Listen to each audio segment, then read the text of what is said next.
میرا خان جو میاں والی کی پورے پاکستان میں پہچان ہے اور پاکستان کی پوری دنیا میں پہچان ہے، دوبارہ وزیر اعظم بھی منتخب ہوگا اور انشاءاللہ تعالی میاں والی سے ریکارڈ لیڈ سے جیتے گا۔ جی بالکل، اس وقت ہمارے ساتھ موجود ہیں بلال عمر بودلہ صاحب، جو کہ پاکستان تحریک انصاف کے سربراہ اور بانی چیئرمین عمران خان کے کاغذات نامزدگی جمع کروانے کے لیے آج یہاں ریٹرننگ آفیسر کے دفتر میں تشریف لائے تھے۔ تو آج ہم ان سے بات کرتے ہیں کہ کچھ اس حوالے سے سر بتائیے گا کہ اس وقت جو خان صاحب کی جو اپیل چل رہی ہے، خاص کر ان کی ضمانت کے بعد ان کے جو توشہ خانہ کیس میں کیس کو معطل کرنے کے حوالے سے، کیس کے فیصلے کو معطل کرنے کے حوالے سے، تو اس حوالے سے بتائیے گا کہ آپ کتنے پر امید ہے کہ یہ کیس کا فیصلہ بھی اسی طرح معطل ہوگا جیسے سزا معطل ہوگا؟ بسم اللہ الرحمن الرحیم۔ پاکستان میں جو انصاف کی فراہمی ہے، احمد جسٹس عامر فروخ سے ہمیں کبھی اعتماد رہا ہی نہیں۔ تقریباً 1 سال ہو گیا ہم مسلسل خان صاحب کی طرف سے مسلسل کہی جا رہے ہیں کہ آپ ہمارے کیس نہ سنیں، لیکن ان کو بھی لگتا ہے بہت زیادہ شوق ہے خان صاحب کے کیس سننے کا۔ وہاں سے تو آپ کو پتہ انصاف کا قتل ہی ہونا تھا، پھر قتل ہی ہوا ہے۔ تو اب سپریم کورٹ جا رہے ہیں جی، انشاءاللہ تعالیٰ 29 ہماری سکروٹنی کی ڈیٹ ہے یہاں، اور انشاءاللہ تعالیٰ 29 سے پہلے خان صاحب کی اپیل منظور ہوگی اور نااہلی والا فیصلہ معطل ہوگا، اور میرا خان جو میاں والی کی پورے پاکستان میں پہچان ہے اور پاکستان کی پوری دنیا میں پہچان ہے، دوبارہ وزیر اعظم بھی منتخب ہوگا اور انشاءاللہ تعالیٰ میاں والی سے ریکارڈ لیڈ سے جیتے گا۔ میں یہاں آیا ہوں، میاں والی کہہ رہے ہیں کہ 1,50,000 ووٹ خان نے لاسٹ ٹائم لیا تھا، 2 لاکھ سے اوپر ووٹ دینا ہے ہم نے خان۔ تو آج ہمیں دوبارہ جو نامینیشن پیپر ہیں دوبارہ جمع کرنے کی ضرورت اس لیے پیش آئی کہ آپ کو تو پتہ ہے ملک میں جو اندھا قانون چل رہا ہے، تائید کنندہ تجویز کنندہ اٹھائے جا رہے ہیں۔ ہمیں بھی تھریٹ تھا کہ ہمارے خان صاحب کے تائید کنندہ یا تجویز کنندہ کو نہ اٹھا لیا جائے، اس لیے آج ہم نے نئے تائید کنندہ تجویز کنندہ کے ساتھ پیپر دیے ہیں۔ میں صرف ان تمام لوگوں کو یہ پیغام دینا چاہوں گا، جو تم سے ہوتا ہے کرو۔ یہ ظلم ہم بہت خاموشی سے سہ رہے ہیں، انشاءاللہ تعالیٰ وقت بھی بدلے گا، دور بھی بدلے گا۔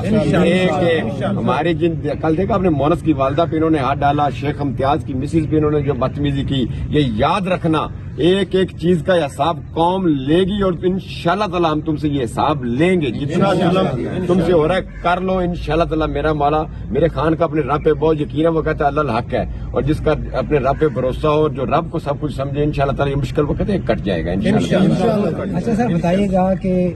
اس وقت جو سپریم کورٹ کے اندر جو لوگ بیٹھے ہوئے ہیں، جو ججز بیٹھے ہوئے ہیں، کل تک خان صاحب انہی کے اوپر عدم اعتماد کرتے تھے، ایون کہ جسٹس قاضی صاحب جو کہ چیف جسٹس پاکستان ہے، ان کے خلاف ریفرنس بھی دائر کیا گیا۔ تو اب کیسے آپ پر اعتماد ہیں کہ جناب ان لوگوں سے آپ سمجھتے ہیں کہ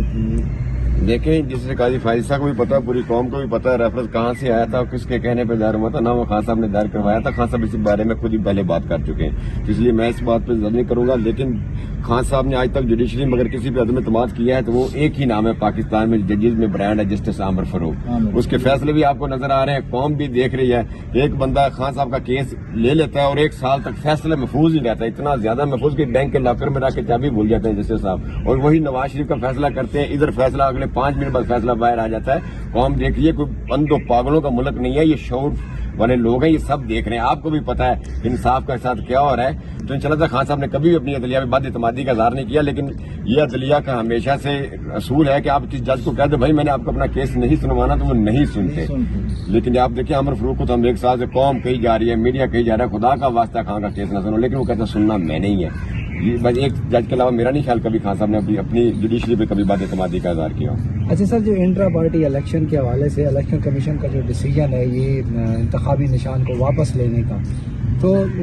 کیا وجہ بنے کہ یہ انتخابی نشان واپس لے گیا، اور آپ کتنے پر امید ہیں کہ یہ انتخابی نشان آپ کو واپس مل جائے گا؟ میرا خیال ہے ہم سے زیادہ میڈیا کو پتہ ہونا چاہیے کہ وجہ کیا بنی ہے۔ وہ جو مسٹر گوہر نے بتایا تھا 32 سوال ہوئے، ان میں سے ایک سوال ہے کہ آپ نے ڈیٹ کے نیچے سائن کر دیے ہیں، یہ بھی آبجیکشن ہے پارٹی پہ۔ تو جہاں ڈیٹ لکھی ہوئی تھی وہاں اس کے نیچے آپ نے کیوں سائن کیے ہیں؟ جہاں تک ہمارے سائن پہ آبجیکشن ہو رہا ہے پھر اس وجہ کو میڈیا کو سب سے زیادہ پتہ ہے، لیکن انشاءاللہ تعالیٰ بحال ہو جائے گا۔ میں کل بھی خان صاحب کے پاس بیٹھا تھا، خان صاحب نے بالکل واضح بات کی ہے، پاکستان تحریک انصاف کے بغیر پاکستان میں الیکشن کو کوئی نہیں مانے گا۔ پوری دنیا میں اگر پاکستان تحریک انصاف الیکشن میں حصہ نہیں لیتی، دنیا میں اس الیکشن کو کوئی نہیں مانے گا۔ یہ اندھے بہروں کا کوئی دیش نہیں ہے، یہ جیتتے جاگتے 25 کروڑ لوگ ہیں۔ ہم کسی ایسے الیکشن کو مانیں گے نہیں، ان کو کسی ایسے الیکشن کروانے کا کوئی فائدہ نہیں ہوگا، اور جس لاڈلے کو یہ انہوں نے کرسی پہ بٹھانا ہے، یہ قوم آ رہی سے وہ کرسی کے ٹانگیں کاٹ کے لاڈلے کو نیچے پھینک دے گی. الیکشن خان کے ساتھ، الیکشن پاکستان تحریک انصاف کے ساتھ، اور انشاءاللہ الیکشن بلے کے ساتھ یہ کروائیں سے انشاءاللہ تعالیٰ کو پتہ جائے گا. فار ایگزامپل ویسے کر لیتے ہیں کہ اگر نہیں ملتا تو پھر جو جس طرح کے لطیف کوسا صاحب بھی کہہ رہے تھے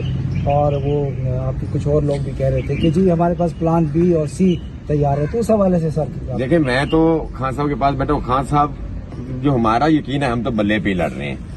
اگر یہ چاہتے ہیں کہ کچھ ایسا الیکشن جس کی کریڈیبلٹی نہ ہو پوری دنیا میں، اگر یہ بلے کے بغیر کروانا چاہ رہے ہیں تو پھر انشاءاللہ plan B C D E F کافی لمبی ہے، بی سی زی تک چلتی ہے، تو انشاءاللہ سب بتائیں گے انشاءاللہ تعالیٰ. چلیں سر، بہت شکریہ ہمارے ساتھ